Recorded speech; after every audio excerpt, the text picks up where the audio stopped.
Hello and welcome everyone to Rushana's Mindset Lab. Today it's my absolute pleasure to welcome Karen Cook, who is a business strategist, a wonderful business person, marketing guru, and just very, very nice and supportive colleague. Welcome, Karen. Thank you. Thank you so much, Rushana. Thank you for coming here to talk to us about your business journey and lessons and more. So can I start by asking you to share a bit about your business and what you do? Yeah, of course. Thank you for having me here again.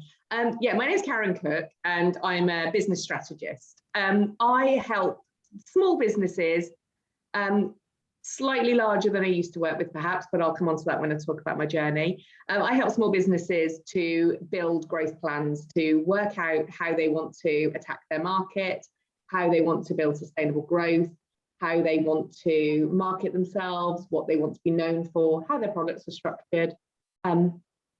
Basically setting their strategy for their way forward, their next steps.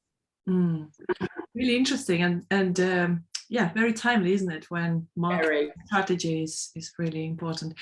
Okay, so Karen, can you share your story? So how do you arrive at starting your business? What's your business journey been like?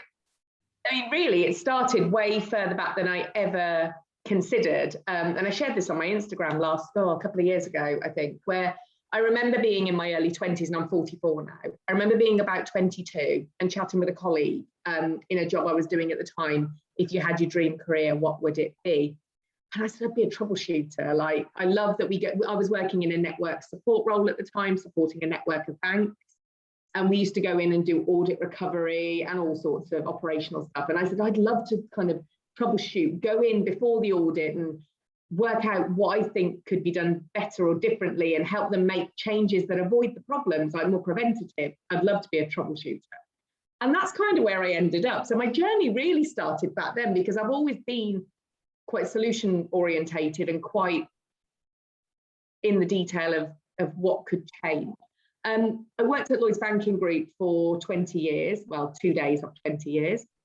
And after my third child, decided voluntary redundancy was the right thing to do. I had 3 children in 3 different childcare settings, including a primary school, and it got really complicated. So I took voluntary redundancy after working as a strategist in Lloyds Bank for a while, in medium-term planning and a few other bits and pieces that I picked up around the edges, but a lot of planning work. And I took a year off, which was always the plan when I took redundancy. I had a very young child at the time. She was 2.5, and 2 others. And then I wanted to do something creative. I felt like I'd sat behind a desk for a long time. So that summer, during my first year off, I learned to sew with a sewing machine really randomly.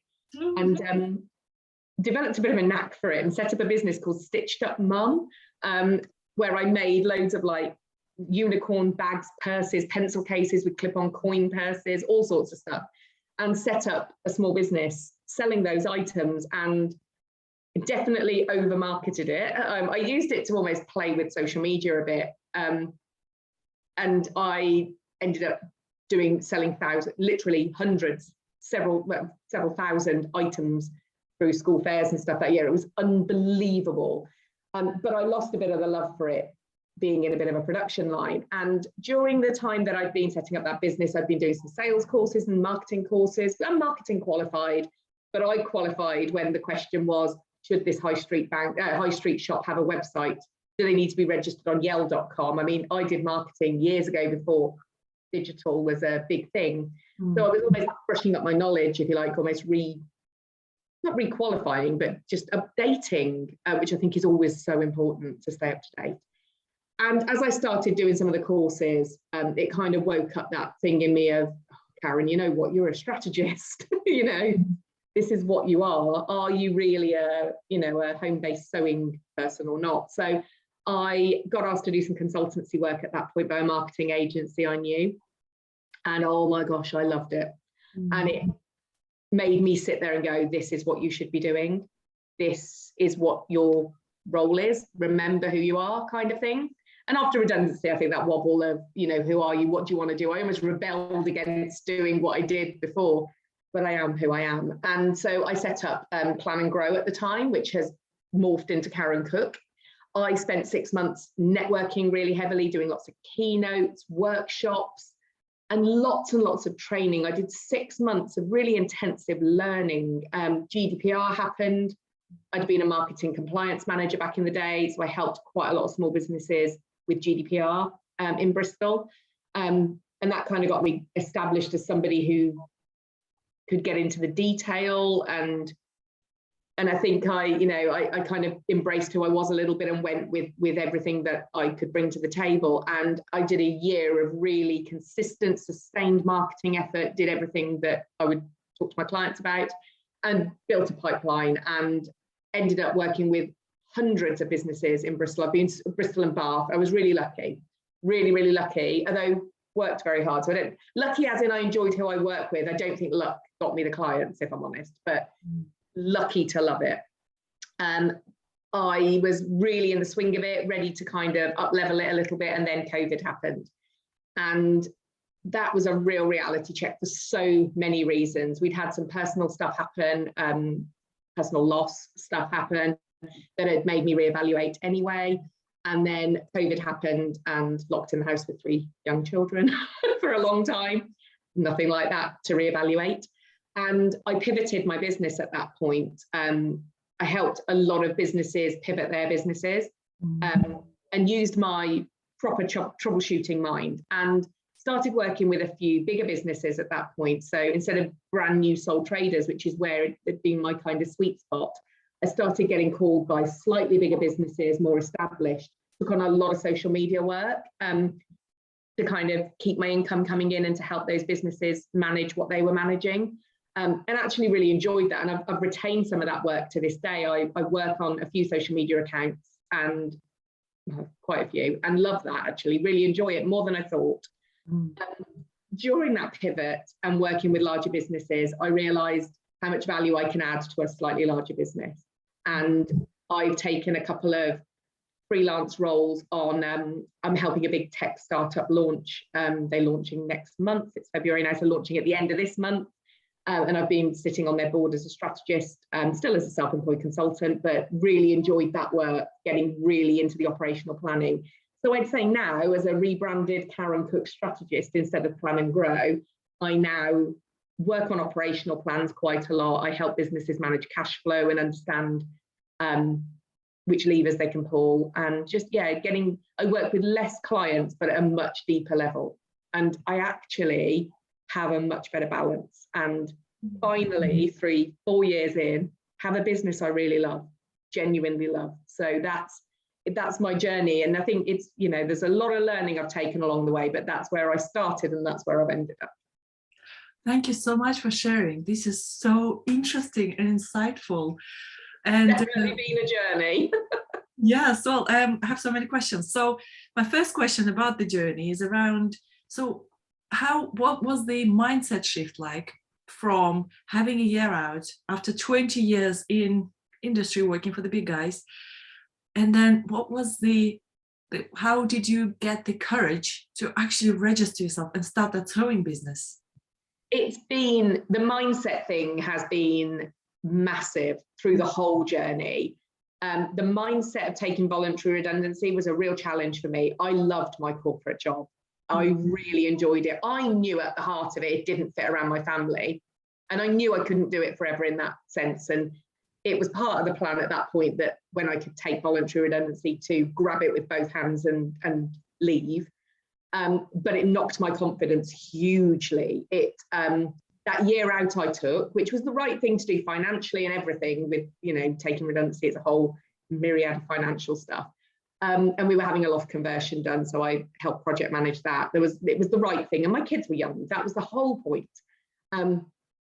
I am someone that likes to be occupied, so I found myself, my house was like a show home, even though I had 3 kids in it. I think I channeled my energies into something, and I kept finding that I was like, I enjoyed it for a while, but then almost realized that was just my mind trying to do something. So there was a recognition of, so why aren't you doing something? And I did the sewing thing to give myself an outlet. But it was interesting that I couldn't resist making it into a business. I did it as a hobby. I didn't ever do that to start a business. It was when I got asked, when my kids had taken some things to school that I'd made them, I got asked to make some more, and then some of the schools saw them, and I got approached to do quite a few fairs and things. And I honestly somehow went from learning to sew because I fancied doing something creative to feeling like I was working. You know, if you ever watched Coronation Street back in the day where Mike Baldwin had his sewing factory, it felt like that in my back room. I had like a stack of fabric up as high as the sky and thought, Karen, there's something about you that you have to be doing something. So you're just going to have to embrace this a little bit. But is this the thing? I hid behind that a little bit, I think, for a while because my confidence was low. And it was when I was asked by a marketing agency to do some work and realised that it woke something back up in me, and I just couldn't resist it. It wasn't so much it was a brave decision to do it. It was like once I was doing it, it reignited who I was inside a little bit. And that sounds really cheesy, but it was like that. And it was like, I've got to do this. If this is what it is, this is what I've got to do. COVID was tough. That was probably the toughest mindset time for me. Again, a lot of my work was different at that point. A lot of my clients had to close, and I became very focused on, it was health and fitness and stuff for me at the time. I, got really healthy. I could go back to that quite happily, and focused on my kids. And I'm somebody that needs to be doing, which is why I took social media work on. But I really enjoyed the pivot piece, and I enjoyed the larger businesses. So again, once that was there, I've gone with that. So it's been quite organic in some ways. It wasn't organic. The growth wasn't organic. The growth was very planned, and I knew what I was going to do to get out there and become known and establish my niche. But everything that happened around it, I learned to go with the opportunity. I've learned to understand myself. The mindset thing for me is, how do I feel about this? Am I feeling like I don't want to do it, or can I not resist it? And if I can't resist it, that's what I have to do. That's a wonderful tip, isn't it? When you are not sure what to do, it's just really using the self-awareness and understanding your core values, isn't it? Absolutely. Even if that's meant to shift several times in what I do, I'm not frightened of change. I think that's a really key part of who I am. I couldn't do what I do if I'm frightened of change, to be honest. I deal with change all day, every day with my clients. The pace of it is huge sometimes. And I'm not scared of it. And I think that's a huge part. I see change as real opportunity. I see it as what can you do with it? I'm curious. I'm naturally very curious. But yeah, I think that trusting my gut is really important. Do I love this? Do I not? What am I wishing I was doing more of? What is it I can't wait to get my hands on? It's when I'm delving right into it and I realize I can't resist. That's when I know I'm in the right space. Fantastic. And it's really interesting that you're highlighting the importance of curiosity that took you from learning to sew and then starting the business, just following your curiosity. And this is such a wonderful way to, start a project, isn't it? Made it really good fun, and that's important. I've got to enjoy it. I can't do something I don't enjoy. I just can't do it. I'm not effective when I don't enjoy it. Absolutely, yes. Okay, so on to the again, just looking back at your sewing business, as you started, what was your first sales experience like, selling the things that you produced yourself in your back room? Oh, it was really scary. I made a handbag for myself. I made a few handbags for myself that never would have left the house because they were terrible. I made oilcloth handbags. That's what I started off doing. They never would have left the house. They were shocking. But I made one eventually that I was proud of. And I used it on a night out with some mums of friends of mine. And one of them asked me where the bag was from. And I said I'd made it. And she asked me to make her one. And I was really nervous. I was like, I don't think I can do that. And she was like, you clearly can. Look at it. And so I did, and I made it. And then another friend asked for one, and one of her friends wanted one. So that was organic. And then in school, I'd made, the kids had toast money. So I made pencil cases where you could clip a purse onto the pencil case. They could unclip it to go and buy their toast. Pure practicality for my own kids, and all their friends wanted one.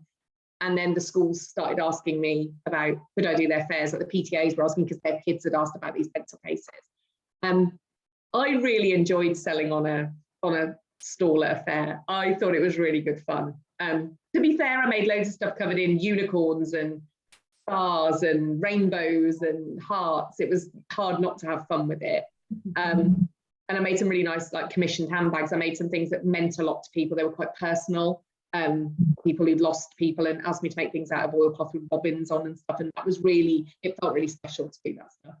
But I really enjoyed the selling on the stalls, and I loved using Facebook as a platform at that point. That was the first time I'd ever used it as a sales platform. Loads to learn. There was no better way to learn than to do it. But yeah, I really enjoyed it. But it was the orders kind of, yeah, it was direct selling really. It was a lot of standing on stalls, and a lot of the orders I took it's because people saw me at stalls or recommendations where I'd made. I still now walk around my local area of Bristol and see people in the supermarket carrying bags going, I made that.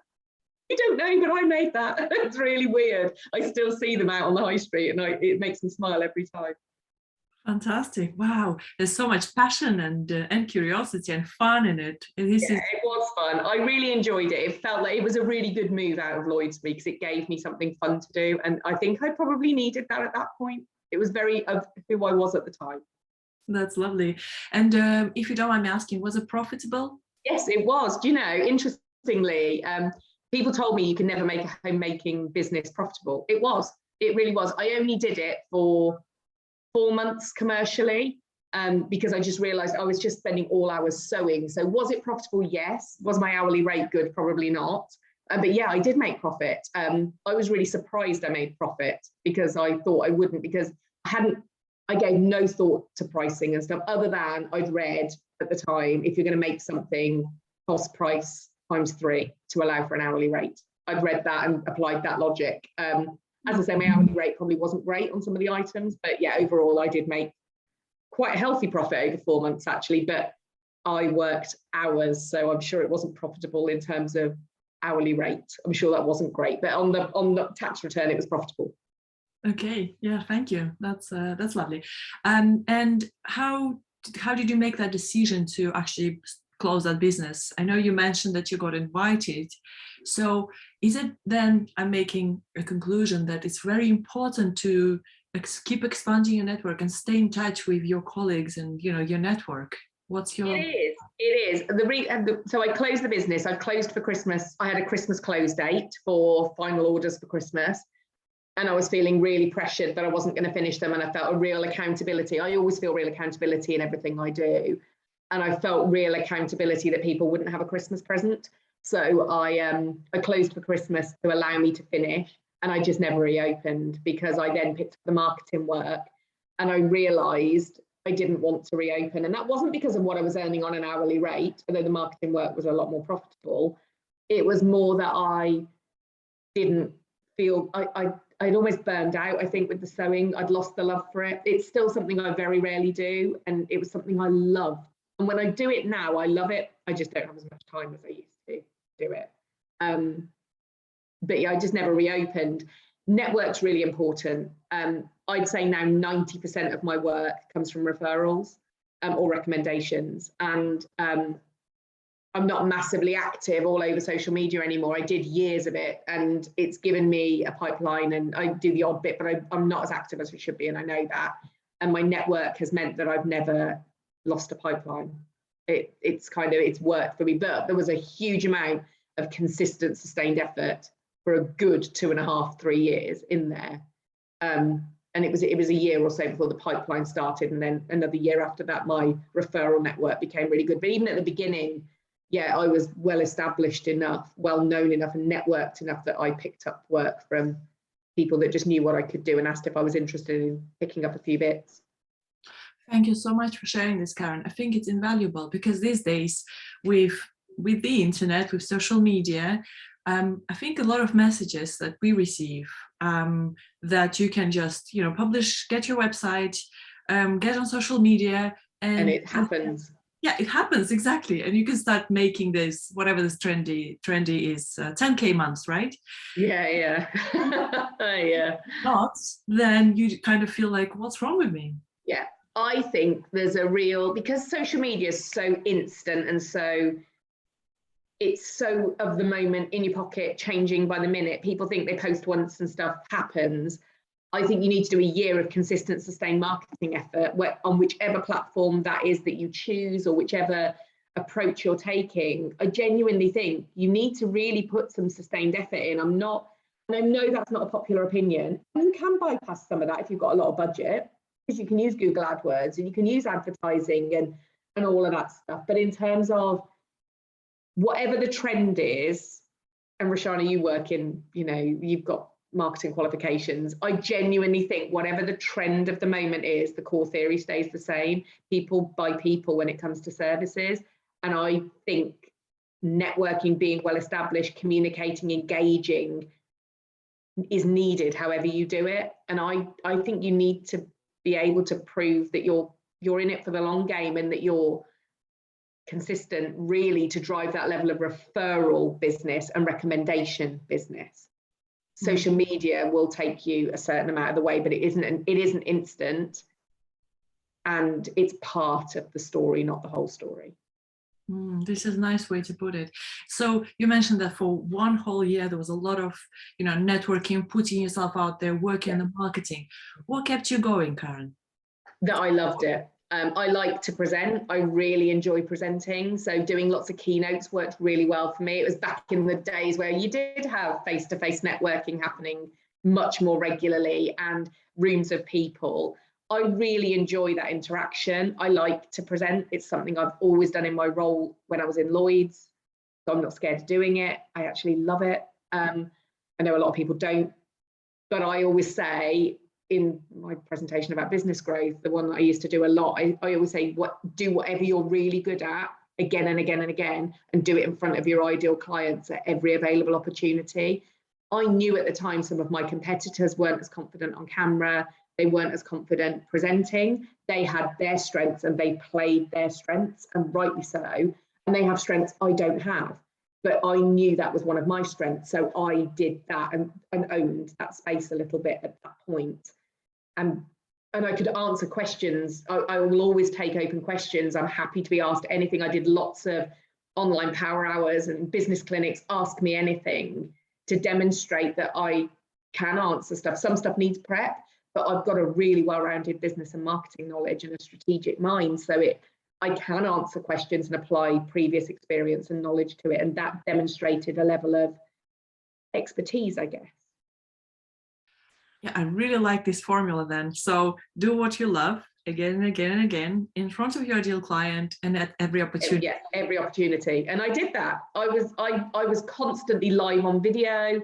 If I ever need, if ever my caseload, if you want to call it that, my workload drops slightly and I want to bring more in, I'll start using video a little bit, and it reminds people I exist, and it's where I'm strongest, just chatting, shooting from the hip, discussing what matters to businesses. So that's the lever that I pull when I need to drive extra business.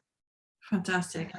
And so since we've touched upon the idea of competitors and bringing in new clients, what's your mindset lesson and what's your experience in general in terms of setting prices and charging, I don't want to say worth, but charging good prices? I've been terrible at this. This has been one of my biggest hurdles, if I'm honest. I've been really good at helping my clients rise their prices. It was something I really struggled with. It was something that I had in my mind, and it was a bit of a corporate thing, that I worked with small businesses at the time when I was in Lloyds, and I was going around the country, all around the country, Aberdeen to Penzance, running workshops with small business owners. And we obviously didn't charge for that. That was something we did as a service. And I didn't realize how much that had lodged in my mindset that you needed to give to small businesses. And I still feel that, if I'm honest, I still do. And I priced myself really keenly because I wanted to work with owner-led entrepreneurs. There are a lot of people charge a huge amount more and still work with owner-led entrepreneur businesses. So actually what my mindset was around it isn't actually what the reality is. And I had a couple of hard lessons along the way. I realized how much prep I do. I am a huge prepper when it comes to doing work with clients. So I do bundles of hours. I wanted to be really intuitive with the way I work with clients. I wanted it to be on their agenda. I didn't want to do you've got a session every month for, so many weeks, so many months, or so many weeks for so many months, because My clients are much more fluid than that. Sometimes they need longer. Sometimes, I wanted to be very responsive to them. That makes my job harder. I'm not going to lie, that makes my job harder. And I've wrestled with it about whether I'm making it too hard for myself, because I don't have a formula I follow when I work with clients. I'm very much in their business with them. And that's challenging, really challenging. I don't have 5 steps, 10 steps. I don't do that. And I realized how much prep I need to do, sorry, and just how much that affected my hourly rate, because the hours of bundles of hours I sell, because I want my clients to have clarity about how much time they get with me. I probably wasn't being explicit enough about the hours I do in the background. And I had a couple of hard lessons. One was when I realized how hard I'd worked 1 month and hadn't earned what I should have earned. A couple of months, wasn't just 1 month, couple of months. And I doubled my prices. Interestingly, when I doubled my prices, my diary filled up. Fantastic. And that was an interesting thing for me, because I couldn't get my head around that. I really couldn't. Whereas with a client, I'd have seen it, but you blind spot with your own business, which is why I have my own mentors, my own people I speak to, because I think it's very hard to be objective about your own stuff. Absolutely. And I miss some glaringly obvious things with my own business that I wouldn't miss with my clients. And I realized that there was a bit of a thing about quality. And then a client of mine told me that another lady had been asked for a recommendation for somebody who does what I do. And she'd recommended me, but the other person that I'd been recommended to had said her prices are so low, she can't be very good, she can't be great. And I thought, and that was interesting. So that feedback got sent back to me by a client I was quite friendly with, because they wanted me to know about it, because it was not a reflection that actually I was putting a message out there that wasn't right. My prices now I'm comfortable with, but it has taken some hard knocks, some very soul-searching moments, and it's the thing I probably have the biggest confidence wobbles about. Every time I put my prices up, I'm not going to sit there and pretend I do that with absolute confidence and clarity and feel really good about it. I do it when it's the right time, when it feels right. I had a business coach who challenged me really hard, and she said to me, every time you sell 5 packages, you should put your prices up 10%. Stop doing 6 monthly ups and chunks that you don't feel comfortable with. Nudge them upwards. If you can sell 5 and you're getting, I get an 80 to 90%, sometimes 100% conversion rate on my discovery calls. She's like, then you can nudge your prices up. And I found that so painful to do, but she was on my back. I worked with her for accountability. And yeah, I'm very clear now that it includes all my prep. You get a certain amount of hours with me, but the price isn't an hourly price. It's a price for the package. And that includes my prep. It includes the recordings. It includes my notes and, whatever documents we're pulling together. So I feel like I'm explaining, I don't want to say justifying, because I don't feel like that about it, but I'm much more upfront about the fact that is the price, because there's more to it than the hours. Don't break this down by 4 or 6, because it isn't like that.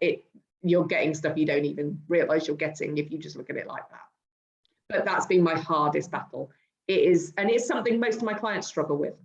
It's a difficult conversation. I have no problem helping them with it. Hard for yourself. Thank you so much for being so open and honest and sharing this. This is absolutely so useful and helpful, and we're openly talking about it is very important, isn't it? It's easy to pretend that I don't struggle with it, and I could sit there and go, oh, I do pricing every day, so of course I don't have a problem, but it's hard. It's the hardest thing in my business. Wow, that's interesting. Yes. So what I wanted to say also is it's wonderful that you said, you work with your own mentor and coach, and obviously I worked with you. I really found our work very helpful. I'm glad.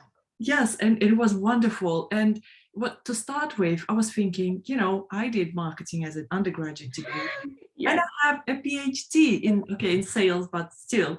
So for a long period of time, I would just work by myself, alone, thinking, I must be able to do this. I have all the qualifications in the world to be able to do this. And then I've heard someone say something like, well, a hairdresser will not do a good job at cutting their own hair. So why would you? Yeah. And then I thought, wow, this is a permission to go and seek help. And that's the moment when, I reached out to you and I gained so much clarity and accountability and that kind of helicopter view, strategic view, isn't it? Totally. Which it's somebody holding you accountable, I think, sometimes on the difficult questions. You know how to write a marketing plan. You know how, we both do. We can both sit there and create whatever's needed that we're qualified to create, but you don't necessarily hold the mirror up and see exactly what's there when it's you. There's blind spots. It is like a hairdresser trying to cut the back of their own hair. There's things that you don't want to answer, or you just don't challenge yourself hard enough about. And when somebody pins you down on that and says, so why haven't you? So what's stopping you doing that? You don't push yourself as hard, I think, as somebody else will push you for that. I think that's a definite thing. You need some helicopter view, outside perspective, and someone that's not emotionally invested. Exactly. I think, we're talking all about business here, but the whole thing is your name's on it. It's you're emotionally invested in it. It's more than paying the bills for a lot of people. It's a huge part of my identity. It is. Being at Lloyds Bank was a huge part of my identity. That's why I had a confidence knock. I've created a new identity, but when you're so emotionally invested in what you do, it's very hard to be objective. Absolutely. So, Karen, my final question is about, do you have any tips or hints or any suggestions that you would like to share? I do. Anyone who wants to start business or at the beginnings of their business journey. I would say a plan's a good thing, a really good thing. But listen to your gut when you're doing it. If something doesn't feel right for you, there's another way around it, always. There are some things you're gonna have to do, tax returns and all that sort of stuff. But there's very little else that is mandatory. So use your instinct, go with your gut. If it feels like you can't do that, find another way. It doesn't mean it'll be as easy. So video is a big challenge point with a lot of my clients. I can't talk on video, I don't want to do video. Fine, don't do video then. Absolutely. If you're not going to do video, don't do video. In the kind of market a lot of my clients are in, and in the kind of customer base they're trying to reach, and the kinds of methods they're using to reach a bigger audience, video will help them do that. There's no question, it will help them. So I can't pretend other routes are going to be as easy to get reach through, or to get engagement through, or to, I'm never a fan of building a business around the algorithm, but I think working against it feels quite, I don't want to say foolish. Working against it makes it harder work. And there's no question a lot of the platforms favour video now. So I will never say to a customer, then it's going to be just as easy to do it another way. But there are other ways around things. There are. So I think that. I also think don't be frightened to pivot from the plan. So when those opportunities come in front of you, so I was asked to get really heavily involved with a client launching a big tech business. I'm not tech at all. And I said, I'm not qualified for this. This isn't what I do. I'm not tech. I don't know anything about tech. They didn't want me to know anything about tech. They wanted me to ask the questions that a non-tech person would ask, because their clients won't be tech. The clients using the app will be you and me, people like us. And so actually, when I asked the silly question of, well, I can't work out how to do this on the test platform, I'm the right person to do that. Or when I'm saying, but that doesn't make sense when we market it that way, because as a user, I think this. So don't be frightened to do the stuff that you feel a bit scared of. Some of the most exciting stuff I've done, I felt like I couldn't do. I don't mean fake it. I mean, work out what value you add. And if someone's coming to ask you for it, you add value. So work out your value and use it well. And I think, people talk about what matters, and I say it all the time. I really think people say content doesn't matter as much anymore. It's about doing dances on reels or whatever, and content, good quality content. I think I qualified in marketing 25 years ago, 24 years, something like that, and I've seen things come and go millions of times through that time. This isn't a 6-month thing for me. This is 20 odd years. The one thing that matters is the story, what you're about, who you're for. All of the core content matters. The way it's executed varies all the time, but I think content is king and consistency is queen. I absolutely stand by that, and that is the hill I will die on. And people tell me I'm wrong sometimes, and do you know what? At different moments, there's different trends that can elevate a business. Absolutely. Long-term longevity is about consistency, and it's about being relevant. I really think that. However you execute that might vary, but I think the people that stand the test of time are very good at that. That's my absolute, it doesn't happen immediately, but don't give up. Keep going, keep going, because people need to hear things a lot of times. And when you're pumping content out, not as many people see it as you think. You need to be, clever in the way you get it out so that more people see it, but you need to say it several times for them to think of you first. You need to be part of the consideration set. And it's hard to be part of the consideration set if they don't see you enough, because they'll think the worst thing you can do is warm someone up and a competitor wins them because you weren't as consistent.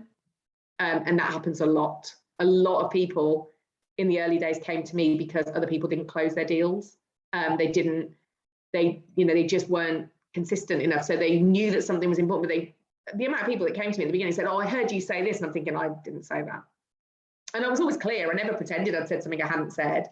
I never did that, but I was consistent enough to be front of mind, and front of mind matters when it comes to people making purchasing decisions. Most people you're talking to on your platforms aren't ready to buy that day, but they need to keep seeing you so that they don't forget you exist. This is fantastic. Thank you so much. Such an enjoyable and valuable conversation. I really appreciate your honesty, your sharing your business journey and my lessons. Fantastic. Thank you very much, Karen. No problem at all. Thank you.